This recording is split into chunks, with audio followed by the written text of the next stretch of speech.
नमस्कार, आप देख रहे हैं इंडिया बोल रहा है। मैं हूं आपके साथ विवेक शांडिल्य।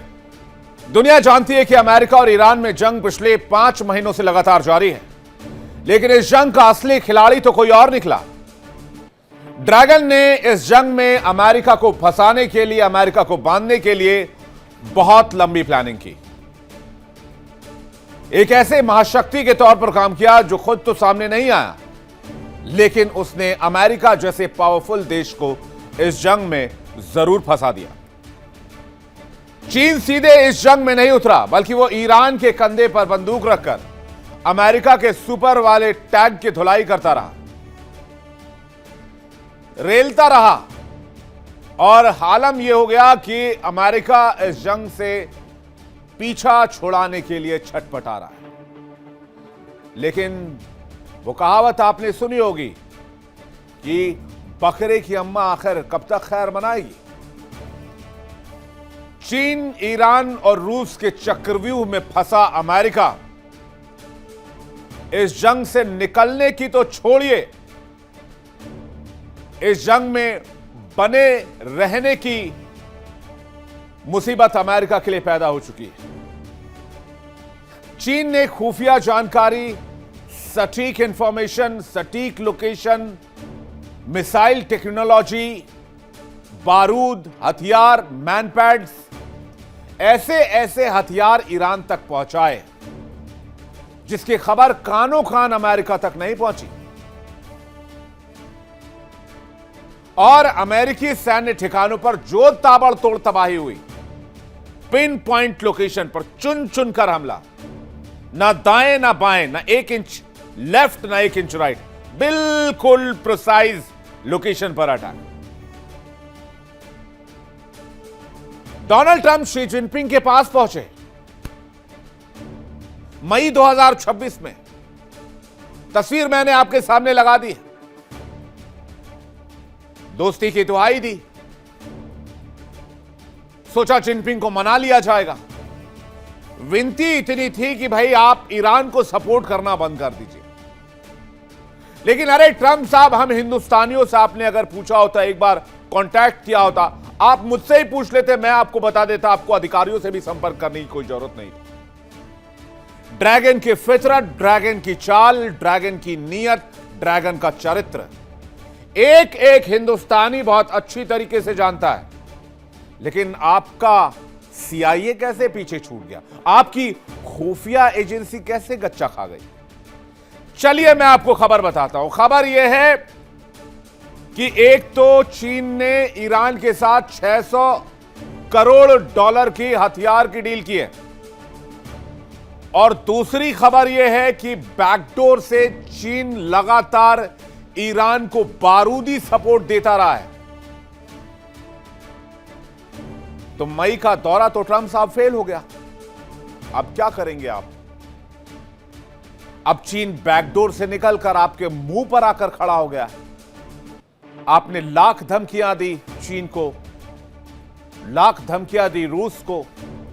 रूस को तो खैर आपने जंग में उलझा रखा है, लेकिन चीन ने तो आपकी बात नहीं मानी और 610 करोड़ की बारूदी डील कर डाली। इस डील के तहत चीन ईरान को ऐसे खतरनाक और अत्याधुनिक हथियार दे रहा है जिससे ईरान समंदर से लेकर आसमान तक अमेरिकी सैन्य साजो सामान, अमेरिकी बेस और अमेरिकी सैनिकों को धुआं धुआं कर देगा। क्या डील है यह जरा देख लीजिए आप। खाड़ी युद्ध में ईरान और चीन के बीच 610 करोड़ की डील हुई है। चीन विध्वंसक हथियारों की खेप हर हाल में ईरान पहुंचाएगा। पहली खेप में 300 से 400 मैनपैड्स भेजे जाएंगे, जिसमें QW-12 और FN-16 मैनपैड्स हैं। ये वही हथियार हैं, टू बी वेरी फ्रैंक, जिससे F-35 अत्याधुनिक 5th जनरेशन फाइटर जेट को होर्मुज में ईरान ने गाड़ दिया, F-16 को डुबा दिया। ये वही मैनपैड हथियार है जिनका नाम इस वक्त अपनी स्क्रीन पर आप देख रहे हैं।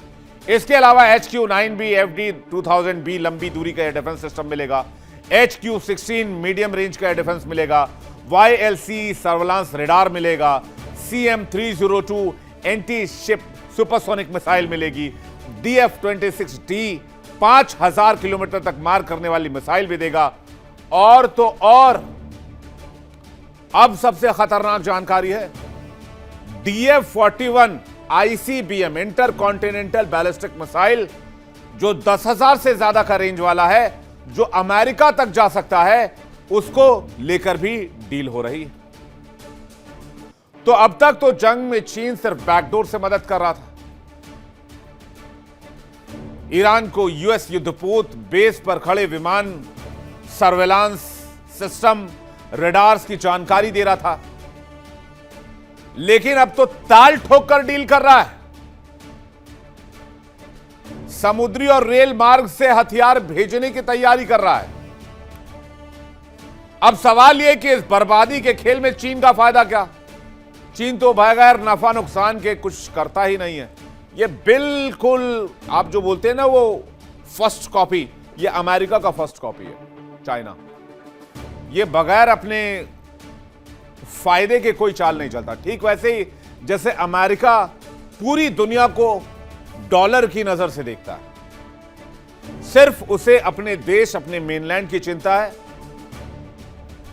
अपने सोवरेनिटी की चिंता, संप्रभुता की चिंता। बाकी पूरी दुनिया अमेरिका के लिए प्लेग्राउंड है। और ठीक वैसे ही चाइना है, जिससे पाला पड़ा है डोनाल्ड ट्रंप का और अमेरिकियों का। खैर, जवाब यह है कि फायदा ही फायदा है भाई ड्रैगन का। पहली बात, अमेरिका जितना मिडिल ईस्ट के दलदल में फंसेगा, उतना ही उधर ताइवान, साउथ चाइना सी में दबदबा बढ़ाएगा। दूसरी बात यह कि इस जंग की वजह से ईरान का जो तेल है उसके लिए वो डील कर चुका है पहले ही चाइना। तीसरी बात यह कि चीन के हथियारों की बिक्री बढ़ रही है। भाई बहती गंगा में वो भी हाथ धो ले। और अमेरिका की जो ग्लोबल सुपर पावर की साख थी वो मिट्टी में मिल चुकी है। इसे कहते हैं खाया पिया कुछ नहीं, गिलास तोड़े 12 आने। साफ है मिडिल ईस्ट में बहने वाला खून ईरान और अमेरिका के सैनिकों का है, लेकिन इस तबाही की स्क्रिप्ट बीजिंग में लिखी जा रही है। मौर्य लड़ रहे हैं, शह और मात का खेल जारी है। खेल ड्रैगन अपने बंद कमरों से कंट्रोल कर रहा है। अमेरिका के वर्चस्व को खत्म करने का चीन का ये दाव क्या थर्ड वर्ल्ड वॉर लेकर आएगा, यह भी बहुत बड़ा सवाल है। बातचीत करने के लिए मेहमानों का एक बड़ा पैनल हमारे साथ जुड़ रहा है। ब्रिगेडियर शारदेंदु हमारे साथ जुड़ रहे हैं, रक्षा विषय बहुत स्वागत है आपका। लेफ्टिनेंट कर्नल जय सोढ़ी हमारे साथ जुड़ रहे हैं, रक्षा विषय बहुत स्वागत है आपका। भरत बरई हमारे साथ जुड़ रहे हैं, राजनीतिक विशेषज्ञ, जियोपॉलिटिकल एक्सपर्ट, बहुत स्वागत है आपका। फिरोज मीठी बोरवाला हमारे साथ जुड़ रहे हैं, बहुत स्वागत है आपका। ब्रिगेडियर शारदेंदु सर से मेरा पहला सवाल है कि चाइना का गेम क्या है सर? अमेरिका को रोकना, अमेरिका को उलझाना, ईरान को एम्पावर करना, ईरान को हथियार देना, या अमेरिका को सुपर पावर की गद्दी से उतार देना? कितने पॉइंट्स पर खेल रहा है ड्रैगन? देखिए, चाइना की तो ये एक बड़ी लॉन्ग टर्म पॉलिसी है। उसके नी जर्क ना तो एक्शन होते हैं ना वो पॉलिसीज होती है। वो बड़े दूर की गेम खेलता है और इसी के तहत पहले उसने सी लाइन ऑफ कम्युनिकेशन जो है उसको सिक्योर किया, और जिस तरीके से अमेरिका ने उसको मिडिल ईस्ट और वेनेजुएला में कॉर्नर किया, अब वो अमेरिका को इस युद्ध में लंबे समय तक फंसा के रखेगा। और देखिए, हर दिन स्टेक्स बढ़ते चले जा रहे हैं। जिस तरीके से सऊदी अरेबिया को भी इसने युद्ध में लपेट लिया है। सऊदी अरेबिया ने अमेरिका के साथ मिलकर इराक के दक्षिणी ईस्टर्न इराक पे जिस तरीके से हमला किया। अब तो ये भी खबरें आ रही कि ईरान के ड्रोन ने इजिप्ट के जो बंदरगाह हैं जो मेडिटेरियन सी में खुलते हैं उस पे अमेरिकन पेट्रोल टैंकर पे स्ट्राइक किया हुआ है। तो कहने का मतलब ये कि जो चाइना है एक तरफ ईरान की हार्डवेयर में मदद कर रहा है। युद्ध के पहले भी बड़े बड़े जहाज ये तेहरान में उतरे थे। अब तो बिल्कुल क्लियर कट है कि man portable air defence system वो सप्लाई कर रहा है। साथ में जिस तरीके से आपने तमाम मिसाइलों का जिक्र किया, दिखाया अपने इनिशियल रेफरेंस में, तो दिखाता है कि पूरी तरीके से ईरान के सपोर्ट में चाइना खड़ा हुआ। वो अपने सामान बेच रहा है, उसको फायदा है, कमर्शियल फायदा भी हो रहा है, और साथ में अमेरिका को वो ड्रेन करने की कोशिश करता जा रहा है। अमेरिका की इकोनॉमी और पेट्रो डॉलर का वर्चस्व खत्म हुआ नहीं कि अमेरिका उसके बराबरी पे आ जाएगा। ये एक लॉन्ग टर्म गेम है। और जिस तरीके से अमेरिका ने चाइना को क्षति पहुंचाई है, चाइना लगातार उसको इस युद्ध में इन्वॉल्व करके आर्थिक रूप से, जियोपॉलिटिक्स रूप में वह जो अमेरिका का वर्चस्व है उसको तोड़ता हुआ नजर आ रहा है। हालांकि अमेरिका के बराबरी में खड़े होने में अभी उसमें समय है, 1 से 2 दशक लग सकते हैं, लेकिन शुरुआत हो रखी है। अमेरिका का कंट्रोल इंडो पैसिफिक रीजन में कमजोर, अमेरिका का कंट्रोल मिडिल ईस्ट में कमजोर, अमेरिका का नाटो कंट्रीज के रिलेशन खराब, तो कहीं ना कहीं अमेरिका कॉर्नर हो गया और चाइना एक बड़े कंसिस्टेंट पॉलिसी के तहत आगे बढ़ रहा है। इसको अमेरिका को समझना पड़ेगा, अगर नहीं समझा तो अमेरिका अपने ही गेम प्लान में पूरी तरीके से डिफीट होता हुआ जा रहा है। क्योंकि आप नेतन्याहू की सुनेंगे, लेकिन जो आपका जो खुद का इंटेलेक्ट है, किस तरीके से अमेरिका और मेक अमेरिका ग्रेट अगेन आप बनाना चाहते हैं, इस तरीके के युद्ध से लगातार बमबारी करके आप नहीं बना पाएंगे। और आज की डेट में कोई बात कंट्री आपकी बात क्यों सुनेगा? और उसने रिजल्ट देखा वेनेजुएला में क्या हुआ, किस तरीके से आप ग्रीनलैंड में कब्जा करना चाह रहे थे, किस तरीके से आपने जेलेंस्की का को लताड़ा अपने ओवल ऑफिस में बुला के। तो पूरा विश्व इस चीज को विटनेस कर रहा है, और अमेरिका की हिस्ट्री का जिसको ज्ञान है, किस तरीके से उन्होंने ऑपरेशन चलाया, कभी भी कोई डिसाइसिव एक्शन नहीं हुआ। पूरे वर्ल्ड में तमाम तरीके के कंफ्यूजन मचा रखे हैं। लिहाजा चाइना आज की डेट में एक फोर्स टू रेकन विद है। हिंदुस्तान को भी सतर्क रहना, क्योंकि हिंदुस्तान का वो कॉम्पिटिटर हमारी बड़ी लंबी सीमा उसके साथ लगती। ट्रस्ट नहीं किया जा सकता चाइना पे, लेकिन चाइना का एक बात तो श्योर है कि वो एक लंबी दूरी का घोड़ा है, वो अमेरिका को इसमें जरूर मात देगा। अगर मात नहीं दे पाए तो उसके समकक्ष जरूर आके खड़ा होगा। जी बरई साहब, चीन से बहुत एक्सपेक्टेशन थी ट्रंप साहब को। मई 2026 में खुद दौरा भी किया, आश्वासन भी लेकर आए। इसके बाद मीडिया को जब संबोधित किया तो उन्होंने कहा था कि चीन ने भरोसा दिया है। मैं तो उस समय भी कह रहा था कि अगर ट्रंप साहब ने भारतीयों से संपर्क किया होता तो भारतीय बताते कि चीन की फितरत क्या है, चीन का कैरेक्टर क्या है। हमारा तो पड़ोसी है, आप भी जानते होंगे बेहतर। चीन के ऊपर विश्वास करना यह बहुत बड़ी गलती है, और मुझे लगता है यह गलती अमेरिका बार बार रिपीट कर रहा है। ऐसा तो नहीं है, अमेरिका में सब जानते हैं कि चीन बड़ा खतरनाक देश है, कम्युनिस्ट कंट्री है, अपने को जो करना है करते हैं।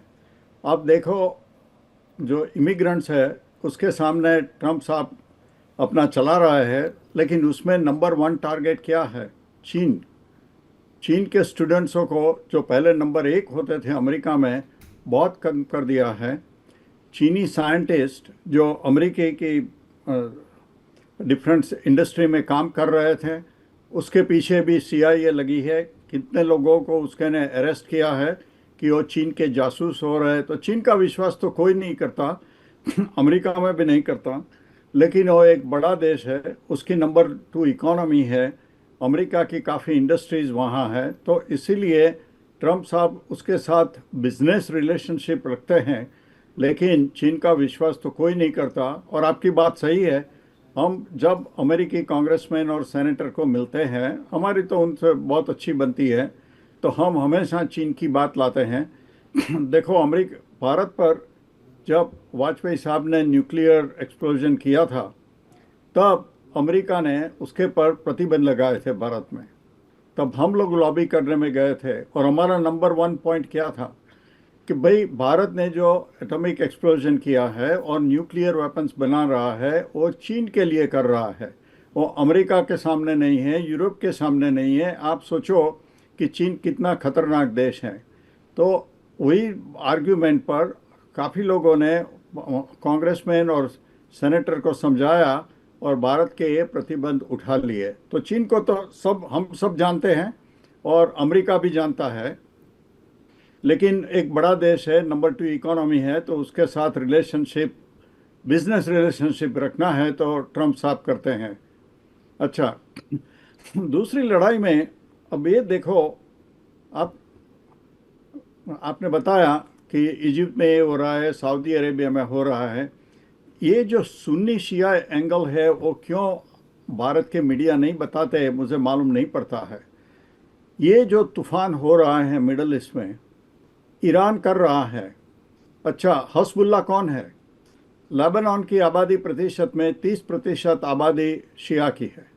तो लड़ाई लेबनान और इजराइल के बीच नहीं है, लड़ाई जो हस्बुल्ला है, जो शिया है, उसके बीच और इजराइल के बीच है। लेकिन अंदर अंदर भी लेबनान में वहाँ 30% सुन्नी है और 30% क्रिश्चियन है, वो एक साइड ऊपर है उसके बीच, और ये 30% शिया है उसके साथ है। आप यमन में देखो, यमन में क्या चल रहा है। यमन की जो सरकार है वहाँ 65% सुन्नी है। वो इंटरनेशनली रिकग्नाइज सरकार है, यूनाइटेड नेशंस में भी उसका प्रतिनिधित्व है। लेकिन वहाँ 35% शिया की बस्ती है, और जो शिया की आबादी है वो हूथी बोलते हैं वहाँ, वो एक तूफान में शामिल हुए हैं। इराक में कभी 50% शिया है, 25% सुन्नी है, और 25% कर्ड हैं। तो ये जो ईरान से ड्रोन निकलते हैं, जो इजिप्ट पर गए, जो सऊदी अरेबिया पर गए, वो कहाँ से आए? वो वहाँ के जो शिया रेबल्स हैं जो ईरान के साथ मिले जुले हैं, उन्होंने किया है। अच्छा, इजिप्ट को कोई लेना देना नहीं था, तो मेडिटेरेनियन समुद्र में किसने उस पर अटैक कर दिया? ये जो अभी किसी ने उसका क्लेम नहीं किया, लेकिन उनका मानना है कि शायद हूथी ने किया हो, या तो जो ईरान में इराकी लोग हैं, इराक में ईरानी लोग हैं जो शिया, उन्होंने किया है।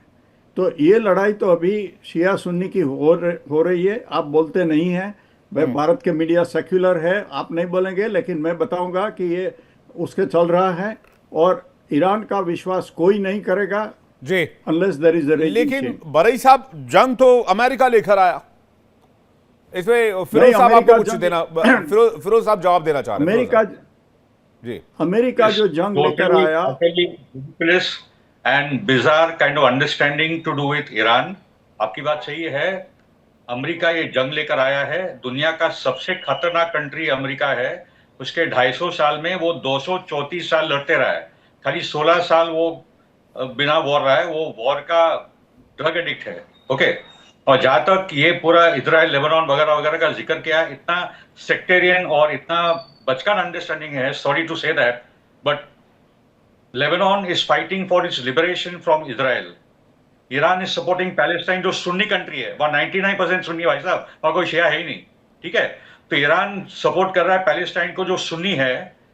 हिजबुल्लाह साउथ लेबनान में है, इसलिए वो लेबनान को डिफेंड कर रहा है। जैदी जो है वो मेजोरिटी है यमन में, जो सना में है।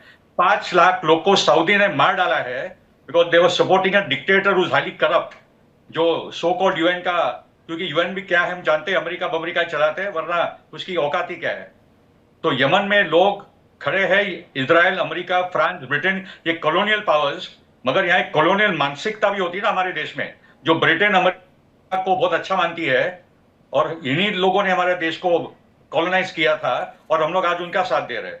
तो ईरान, लेबनान, यमन, ये जितने, और इराक इज 60 to 70% शिया।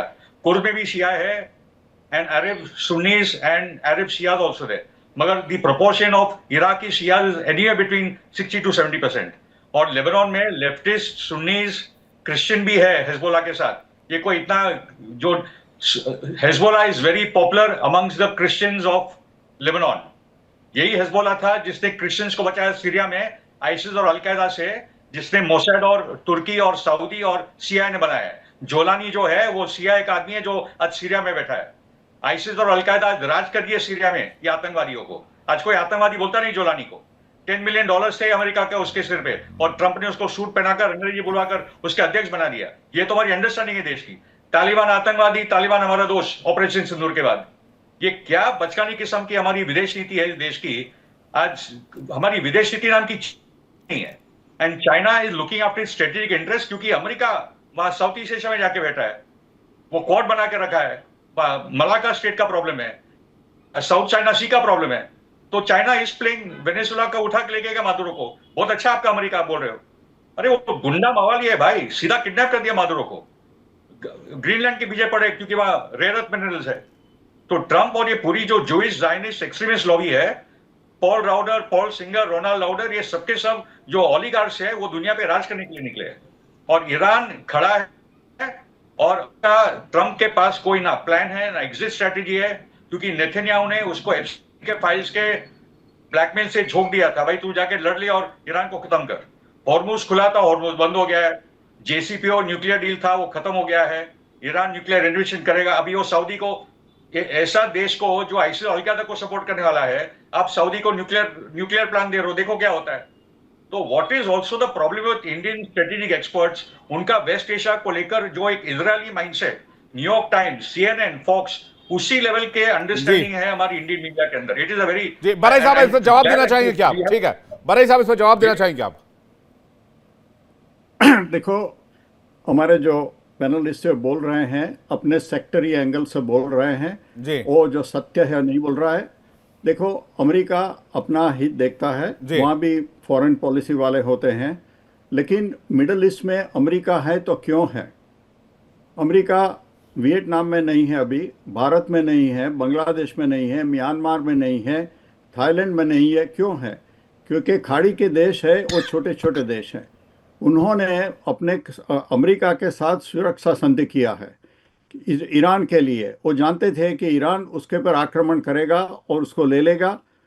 वो कोई इमेजिनरी बात नहीं है। सद्दाम हुसैन ने क्या किया था? उन्होंने जो कुवैत छोटा देश है उसको पर कब्जा कर लिया, बोलिया ये प्रोविंस नंबर 19 है। तो ये लोग जो खाड़ी के हैं, खास करके कतार, कुवैत, बहरीन, यूनाइटेड अरब अमीरात, उन सब लोगों को ये डर था और अभी भी है। और ये डर तो ज़्यादा पक्का होगा कि ईरान उसके पर आक्रमण करके उसके ऑयल और गैस पर कब्जा करना चाहता है, अपना बड़ा साम्राज्य करना चाहता है। कोई कतार की आदमी मरा है क्या?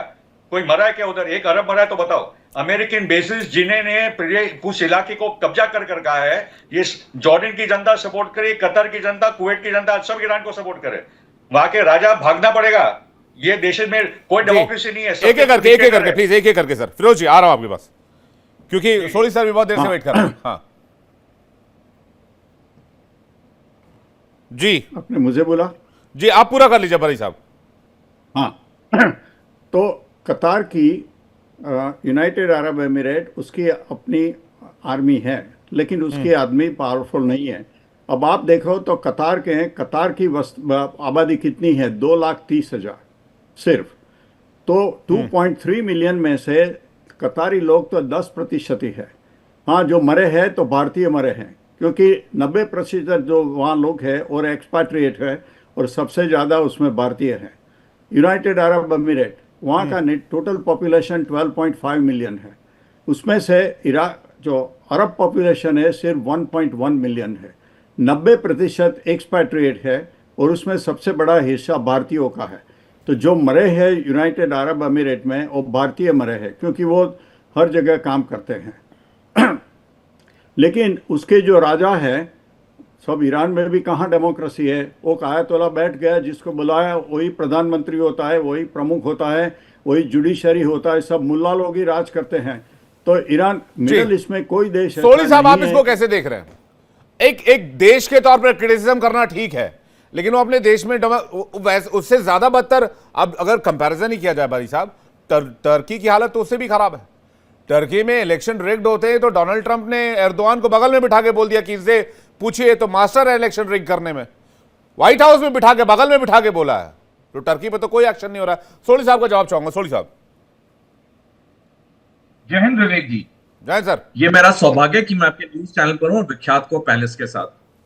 विवेक जी, मैं 106 भारतीय न्यूज चैनल पर अपेयर होता हूं। मेरे दिन में तकरीबन 6 से 8 शो होते हैं। 90% भारत के जो रक्षा विशेषज्ञ या स्ट्रैटेजिक एनालिस्ट हैं, वो मिडिल ईस्ट को 2 मुद्दों से देखते हैं।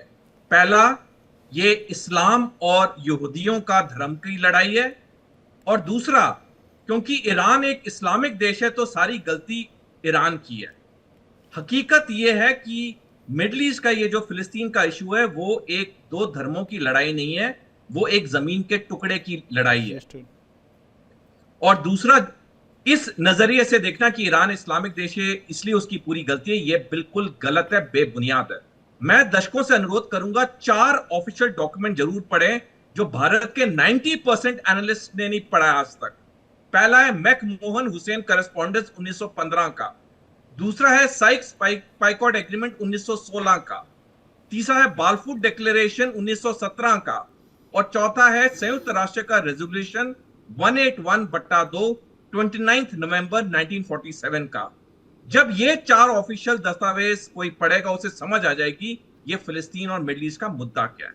अब मैं आपके मूल प्रश्न पे आता हूं। विवेक जी देखिए, किसी भी देश के अंदर जो हो रहा है उस देश की अपनी निजी प्रॉब्लम है। अगर कोई ठेकेदार दुनिया का सोचता है कि पूरी दुनिया मेरी जागीर है और जो मैं चाहूंगा वो करूंगा, वो वक्त निकल गया। हाँ, वो वक्त था जब मिडिल ईस्ट में जितने अरब देश थे वो गरीब थे, फटीचर थे, लेकिन पिछले 20 सालों में मिडिल ईस्ट के अरब देश आर्थिक तौर पे मजबूत हुए हैं, सैनिक तौर पे मजबूत हुए हैं, और साथ साथ इजराइल ने 2 रक्षा सुधार किए।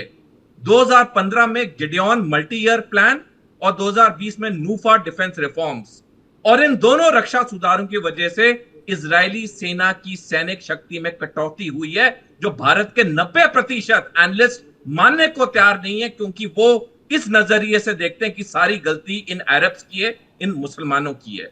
देखिए, जब एक कोई एनालिस्ट होता है उसे अध्ययन करके टीवी पे आना चाहिए, उसे रिसर्च करके आना चाहिए। व्हाट्सएप यूनिवर्सिटी के फॉरवर्ड्स पे नहीं कोई बोल सकता है, क्योंकि आपका एक अंतरराष्ट्रीय चैनल है। अब मैं एक और बात करना चाहूंगा विवेक जी, क्योंकि मेरे को एंड में समय मिला और सबने बहुत समय लिया। विवेक जी देखिए, आज से 25 साल बाद जब इस वक्त का इतिहास मिडिल ईस्ट का लिखा जाएगा, 3 देश के नागरिक नेतन्याहू और ट्रंप को खूब गालियां देंगे। पहला अमेरिकी, क्योंकि वो इनको दोषी ठहराएंगे कि अमेरिका का महाशक्ति का पतन शुरू हुआ इस ईरान युद्ध से 2026 के। दूसरा इजरायली नागरिक नेतन्याहू और ट्रंप को गालियां देंगे, क्योंकि तब तक 25 साल के अंदर इजराइल के 2 टुकड़े हो चुके होंगे, फिलिस्तीन एक आजाद देश के रूप में उभर चुका होगा। और तीसरा देश के नागरिक जो दोनों को गालियां देंगे वो होंगे ताइवान के, क्योंकि जितना अमेरिका अपना असला बारूद ईरान पे बर्बाद कर रहा है, उतना चीन बीजिंग में बैठ के मुस्कुरा रहा है। 3 दिन पहले जनरल डैन केन, जो अमेरिकी सेना के चीफ ऑफ जॉइंट स्टाफ हैं, उन्होंने ट्रंप को सलाह दी कि जितने तुम ये मिसाइल इस्तेमाल कर रहे हो, हमारा जखीरा कम हो रहा है, जितना अमेरिकी सेना का जखीरा इस वक्त कम हो रहा है, उतना कम असला है ताइवान को बचाने के लिए। तो देखिए, जो मैं कई बार चैनल पे भी बोलता रहा, ये जो यूक्रेन युद्ध है, इसे रूस अब जानबूझ के खींच रहा है कि अगले साल जब चीन ने ताइवान पे हमला करना है तो यूक्रेन का युद्ध होना चाहिए, ताकि नाटो की मदद के लिए। दूसरी बात, ये जो अब ईरान पे हमले हो रहे हैं, इससे भी चीन को बहुत फायदा होगा। तो जैसे मैंने कहा कि 3 देश के नागरिक इन दोनों व्यक्तियों को गालियां देंगे, अमेरिकी, इजरायली और ताइवानी। यानी इस मामले में नुकसान अमेरिका का भी है, ईरान का भी है, और अगर किसी के हाथ तीतर बटेर लगे हैं तो वो है चाइना। मतलब चाइना भी इसमें भी अपना फायदा इस वक्त दिख रहा है। और देखिए, इसका एक और व्यू है कि पूरी दुनिया में ऑयल सप्लाई जो है वो इस वक्त क्रम्बल कर रही है, मतलब उसको परेशानी हो रही है। तो चाइना में रिन्यूएबल एनर्जी और बाकी जो ईवीज बनाने की जो मैन्युफैक्चरिंग सिस्टम है, उसमें बहुत कमाल का बूस्ट आया है। 70% एक्सपोर्ट हाइक हो गया है चाइना का रिन्यूएबल एनर्जी और ईवीज के कंपोनेंट्स को लेकर।